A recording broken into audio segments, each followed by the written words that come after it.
Hi, I'm Dr. K, and this is Sarah. We're about to show you how to use the IntelliRoll to release the muscles of the low back and the pelvis.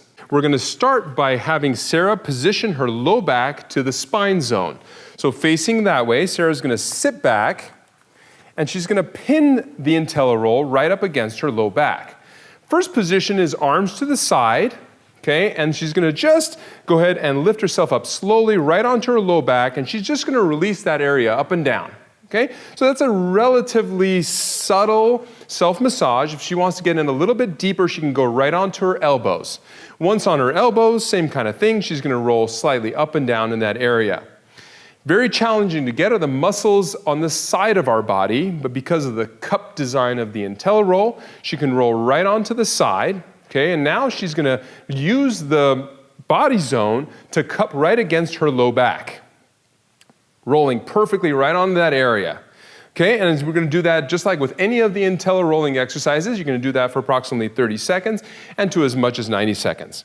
From that position, she can go right onto her glute, so just pushing straight up. Again, she's positioning her glute, her buttocks area, right onto the cupped surface of the IntelliRoll. And you can see she's using both of her legs and her arms for a three-point contact and just rolling right up and down. To make that a little bit more intense, to get a little bit more stretch, she can always cross her ankle onto her knee, doing the same thing with a little bit more of a stretch in that area, exposing those muscles a little bit more.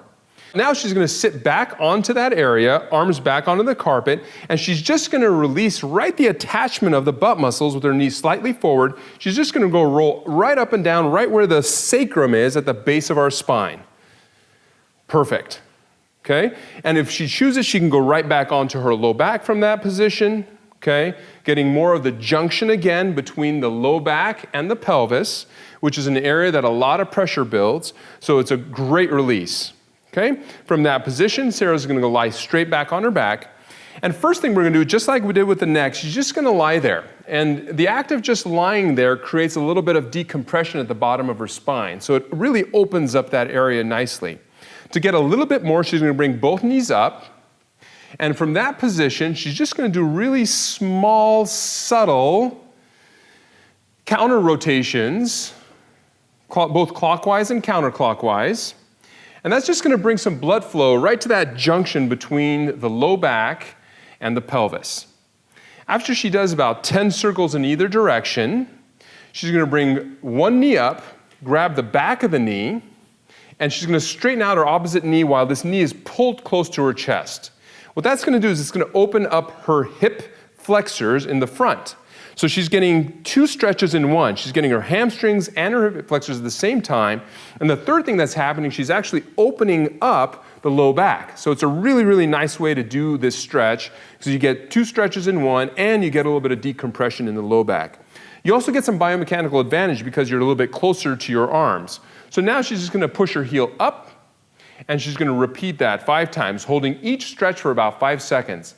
So active stretching gives her a better stretch in the hamstrings, opens up her low back, and then also releases her hip flexors. And that's how we take care of the low back. We also got the glutes in this one, and we also got stretching both in the hamstrings and hip flexors. And we're going to finish with 2 additional stretches. So now we're going to stretch. In this case, let's go ahead and stretch the opposite side. She's going to cross over like this. By bringing the knees towards her, she's now stretching her glute muscles on that side. Okay, you have to be careful that the foam roll is really at the base of your spine because it can slip out, so you want to keep the IntelliRoll in the right position. Lastly, we're going to get the groin muscles. So she's going to go soles of her feet together, pulling her shoulder blades back and down. You can push out slightly with the elbows. Again, a little biomechanical advantage because she's closer to her arms, but it also opens up the low back. So this is getting her groin muscles, which are right on the inside of our thigh. And that concludes rolling our low back, the backside of our pelvis, and stretching out our hip flexors, our hamstrings, our glutes, and our groin muscles.